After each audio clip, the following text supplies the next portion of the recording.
Hello, friends. For all of you that like watching National Geographic, or you're doing studying business theory, Nikon versus Sony is a great story.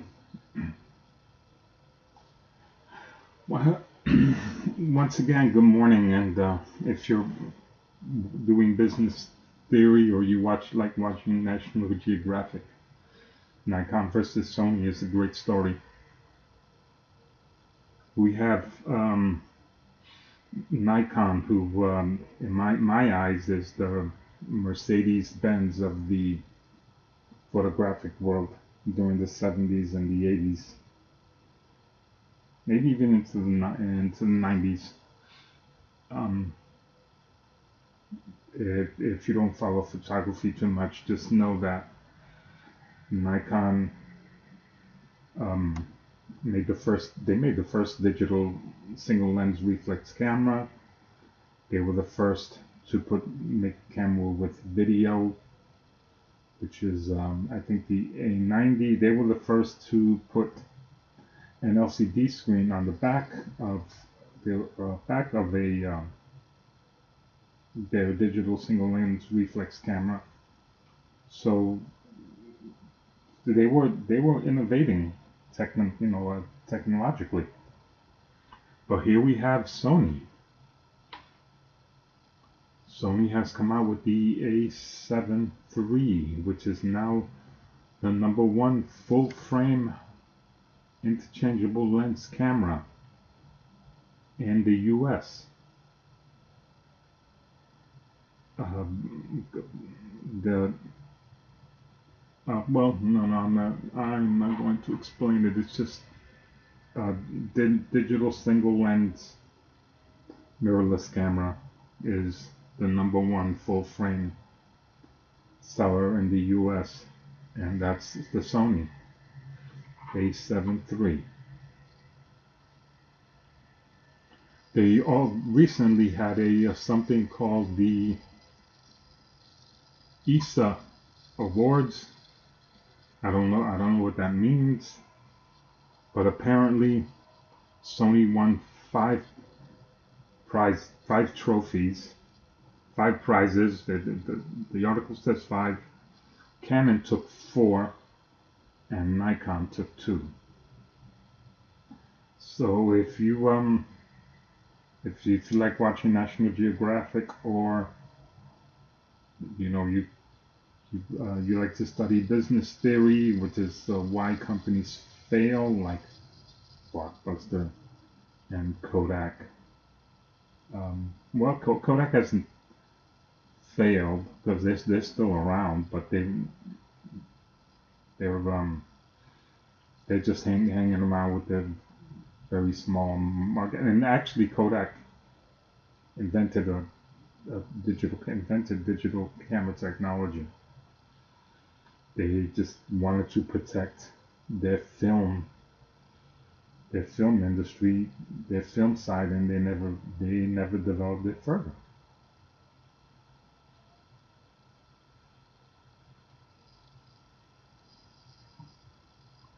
Uh, so the reason for part of the reason for this is to mention that Nikon is responding August 23rd with their own new full frame digital D, DSLM on August 23rd. They did make a DSLM for a long time. It was called a Nikon 1, but it didn't. It just didn't do well. Probably my guess is because cell phone, the cell phone, smartphone photography is impacting all photography. But I also think that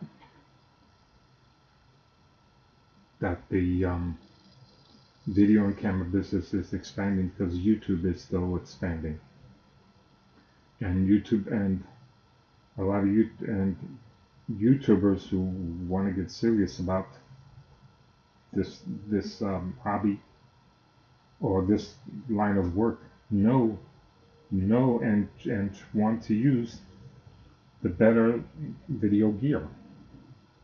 Some of them have red cameras, but most of them have the top of the line DSLMs like the Sony A7 III.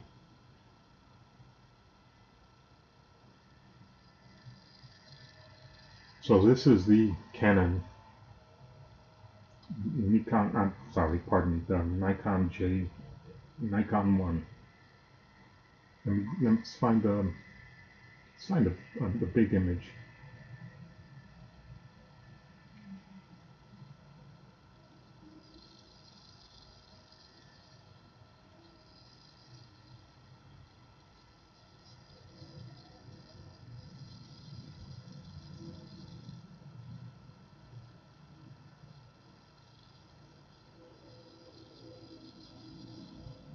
Okay, well this isn't, but ergonomically this isn't Nikon. This is not Nikon style. But this is the camera that they came out with, and let's see how much this one is selling for. 145 pounds, I think.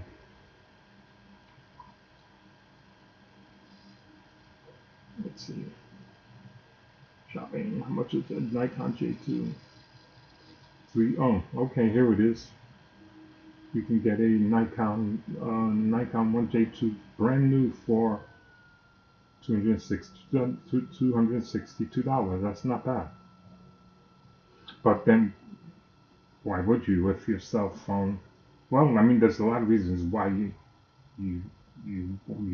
could, and you should, especially if you want different lenses. But I think in a lot of ways, people will use their cell phones or they'll use something more capable. So that's the bottom line. Nikon has eliminated the Nikon 1 production, and it's going to be a new DSLM, rumored to be called Z6 or Z7, coming out August 23rd. Signing out.